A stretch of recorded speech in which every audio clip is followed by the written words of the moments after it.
नमस्कार दोस्तों, मैं विलास उरकुड़े फिर आपका स्वागत करता हूं एक बार आपके अपने पसंदीदा web news channel supreme power पर। अपने आसपास की खबरों से जुड़े रहने के लिए अभी हमारे चैनल को जरूर सब्सक्राइब करें। तो चलिए शुरुआत करते हैं आज की कुछ मुख्य खबरों से।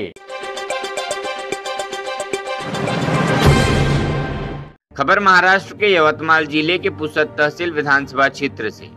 कांग्रेस से राजनीतिक जीवन की शुरुआत की, लोगों की सेवा की और बहुत आशीर्वाद मिला। राजनीति में मेरा पूरा परिवार था और मैं भी हूं। मैंने जिला परिषद अध्यक्ष हुआ। युवा कांग्रेस से राजनीतिक जीवन की शुरुआत की, जीवन में सीखा, लोगों की सेवा की और बहुत आशीर्वाद मिला। जिला परिषद का स्वास्थ्य केंद्र शुरू रहना चाहिए, वह मैंने शुरू करवाया। 24 घंटे नागरिक को सेवा मिल रही। जनता के लिए पीने के पानी की व्यवस्था की, मुझे बहुत खुशी है। और भी क्या कहा सुप्रीम पावर न्यूज से निलय नाइक भाजपा विधायक एमएलसी पुसद तहसील ने। देखिए यवतमाल जिले के पुसद तहसील विधानसभा क्षेत्र से दुर्गा प्रसाद बर्वे की रिपोर्ट। आमच्या बूथ लेवल पर्यंत आम्ही पोहोचलेलो आहे। बूथ पर्यंत आम्ही काम करतो। बूथ लेवल पर्यंत आमचा कार्यकर्ता तयार आहे। आता आम्ही त्या ठिकाणी बूथ वरती जाऊन आमची 1+50 ची जे 50 लोकांची टीम तयार आहे आणि आम्ही प्रत्येक गावामध्ये आता नवीन जे मतदार आहेत ते वाढवलेले आहेत। त्याच्यानंतर आम्ही इतर पक्षातून भारतीय जनता पार्टीमध्ये प्रवेश करण्यासाठी पक्षप्रवेश हा कार्यक्रम राबवतोय आणि प्रत्येक घरावरती जाऊन आम्ही स्टिकर लावतोय मोदी साहेबाचं।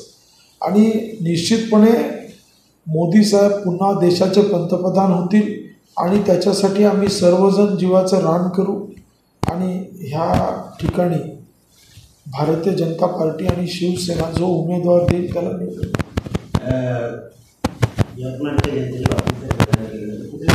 मनात एक प्रेम होती, आपलं पण नाव लोकसभेकरता म्हणजे शिक्षक आपण पण जावं अशी इच्छा मांडली होती। निश्चितपणे अनेक लोकांची इच्छा आहे की मी पण लोकसभेत गेलं पाहिजे, परंतु एकच जागा असते आणि निश्चितपणे आमचे नेते आदरणीय देवेंद्र फडणवीस साहेब, आमचे महाराष्ट्राचे अध्यक्ष चंद्रशेखरजी बावनकुळे साहेब, आमचे केंद्रीय नेते आदरणीय नरेंद्र मोदी साहेब, आदरणीय अमित भाई शाह साहेब, JP नड्डा साहेब, हे ज्याला उमेदवार करतील त्याचं काम करू। आम्हाला संधी दिली तर आम्ही काम करू, परंतु जर ही जागा माननीय एकनाथ शिंदे साहेबांच्या शिवसेना सुटली असेल तर ते उमेदवार देतील त्याचं काम करू।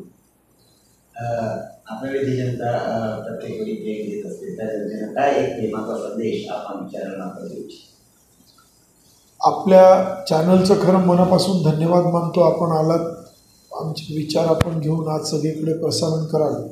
मी एक सांगतो की भारत देश हा सर्वात प्रथम आहे आणि म्हणून देशाची सेवा करायची, देश पुढं न्यायचा असेल, स्वातंत्र्य भारताच्या काळापासून आज जगामध्ये भारताची किंमत पंतप्रधान नरेंद्र मोदी साहेबांच्या नेतृत्वामध्ये किती मोठं झालेलं आहे।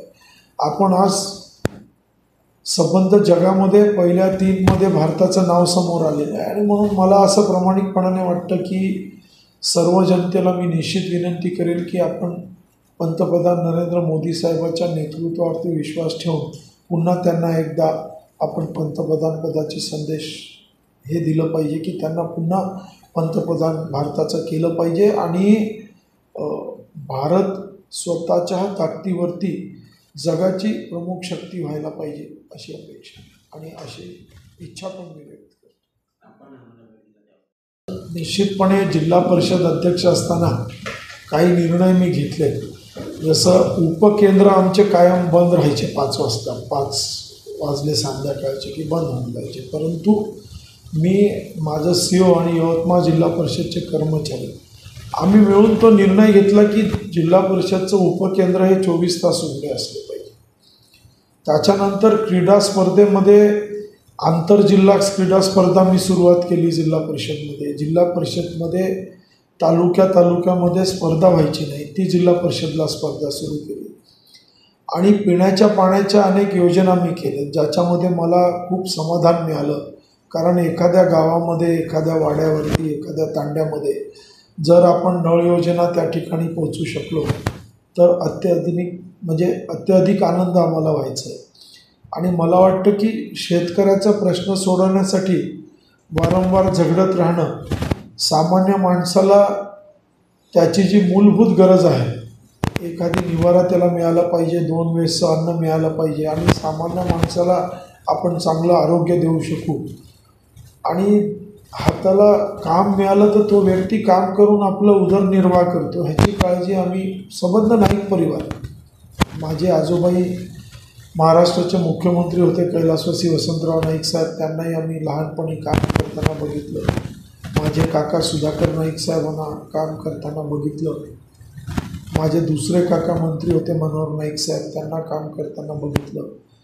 अविनाश नाईक साहेब मंत्री होते. माझे वडील राजकारणात नव्हते परंतु तेही लोकांची कामं करायचे. म्हणून सामान्य माणसासाठी आपण काय करू शकतो हा ध्येय आमच्या नाईक परिवारामध्ये आहे आणि तो घेऊनच, तो धागा घेऊन मी पुढे सामाजिक काम केले.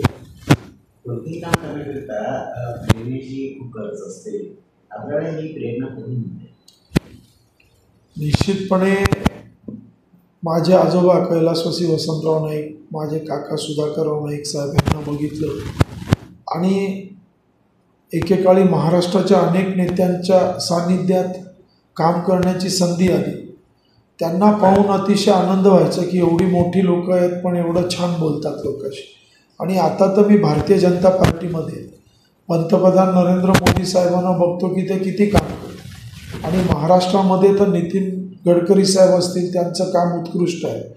आणि माझे राजकीय गॉडफादर देवेंद्र फडणवीस साहेब की जे एवढं काम करतात, निस्वार्थपणे लोकांची सेवा करत राहतात. आणि देवेंद्र भाऊला पाहून असं मनामध्ये इच्छा होते की त्यांच्याबरोबर काम करायची संधी मिळायला पाहिजे आणि आमदार झालो आणि त्यांच्याबरोबर काम करण्याची त्यांनी संधी दिली. म्हणून ह्या सगळ्या मोठ्या नेत्यांना पाहून स्वर्गीय विलासराव देशमुख साहेबाचं काम मी बघितलं आहे. आदरणीय शरद पवार साहेब मुख्यमंत्री असताना त्यांचं काम बघितलं. स्वर्गीय जवाहरलाल दर्डा साहेबाचं काम बघितलं. स्वर्गीय उत्तमराव पाटील आमचे जे खासदार होते त्यांच्याबरोबर काम करण्याची संधी मिळाली. म्हणून एक ना अनेक असे नेते आहेत की ज्यांच्याबरोबर काम करायची संधी मिळाली. आपण प्रयत्न करत गेले जी. आता निवडणुकीचा काळ आहे, लोकसभेची निवडणूक आहे, आचारसंहिता लागलेली आहे. काय सांगा राजकारण वर्तुळाबाबत काय म्हणजे? निश्चितपणे लोकसभेची निवडणूक लागली. आमचं